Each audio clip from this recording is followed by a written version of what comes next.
Well, we see the T-shirts around, the Blue Blood Poker. With about 20 players. Peter Wigglesworth.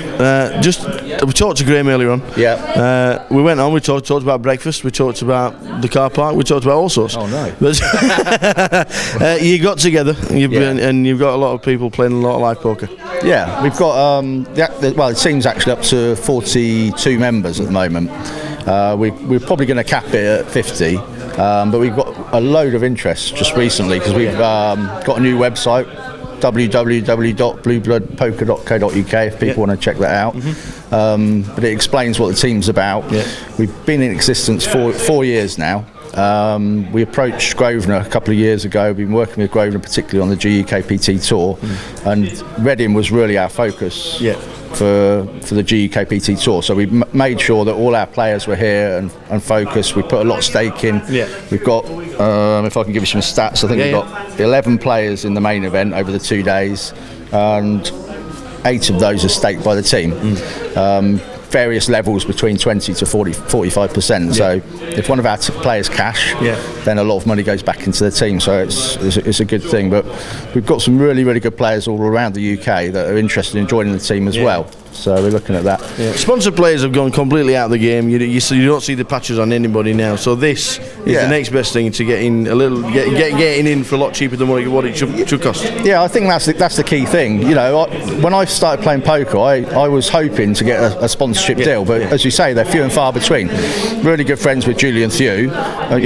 Julian got the ultimate sponsorship, didn't he? Where he got sponsored by Poker Stars. And then that sort of fell through. I had a good chat with him when I went to Galway about that, and then he left Poker Stars. Obviously TK saw the opportunity, picked him up straight away. But like you say, it is quite unique that people get sponsored these days. So the team that we've got at the moment, there's a mix of players. We've got some young players, some older players, people with small bankrolls, people who've got their own businesses, so they've got plenty of money to throw at tournaments. But what the team does is it allows them to play online, play the live satellites as well, and get into the GukPT events, because we only sponsor our players in the GukPT events, but they can get in quite cheaply. The commitment in terms of the league is about £30 a week. So we play online. The winner of the league gets staking from the team, and they use that staking then to play for the team on a 75-25 basis. We do have some discretionary staking which we've used in Reading, where players get a one-to-one staking, which is a little bit complicated, but you'll obviously understand that. And so that's why we've got so many people in this event. And through the week we've had a player cash in every tournament this week, including yourself. I've had a couple which I'm quite pleased about. But every time we chopped it twice, and every time I've gone to get the main event seat, I've been pretty unlucky. I've got my aces three-handed. I got my aces cracked by King Jack, which was a bit unfortunate.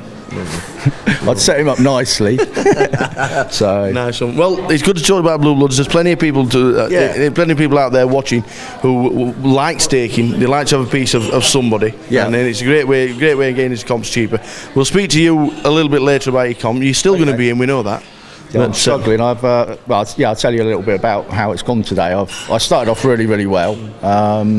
Then I just had my aces busted on. Is that all you play? That's 2 hands you've told me, and you had aces. But a good player should be able to get away from aces. And the way the hand went, credit to the guy that I was playing against, he bet the river. I would not have bet the river, because there was a backdoor flush that had come.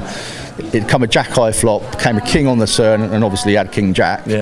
So if he checked in front of me, I checked behind. But he bet 5,500. I had to pay him off. I spoke to one other person in the team, and they said, I go bust there, but I left myself with 4,000 chips. Get queens in the small blind. Really good Italian, the Italian guy in the pink. Good, he's a good player. He looks good in pink. He looks great because he's massive. And he's tapped it up on the big blind. Not on the big blind, under the gun. I'm on the small blind. I tap it back up, and he flats me, which obviously I don't like with queens. I don't want to see an ace or a king, and it comes an ace. The first window card's not thinking great, but it comes a queen. So ace, queen, king. I shovel in, he snaps me. I've just got a fading ace because he's got ace queen. Yeah. So it's a bit of a cool of a hand anyway. Yeah. But I get my double up, so I'm back. Well, I'm back in contention with about 9,000 now. Excellent. But the other, sorry. Oh, no, okay. I was going to say, if I did go out, I was thinking, do I then re-enter, which is an option, because I've been staked fully by the team for this tournament. So I have got the money to play the event, but there's a side event tonight, and obviously the way I've been running in those, I'm tempted to play that. And the biggest thing is the event tomorrow, the 220 on the Saturday. There's an added seat, isn't there, grand final seat for that, which is... That's massive added value, so I'm really tempted to play that, to be honest. So if I bust late in this, that might be an option, but I may re-enter because it's a brilliant turnout and a brilliant prize pool. Yeah, so over £70,000 in the prize pool. It's not too bad, is it? Oh, absolutely, absolutely. That's what Cardroom's all about. Thanks for speaking, and I'm sure, fingers crossed, there'll be plenty of blue bloods in for day 2, and we'll speak later during the day. Well, we got 2 through we had 3 enter the day 1A, and we had 2 go through, so they're both through. They're not massively stacked.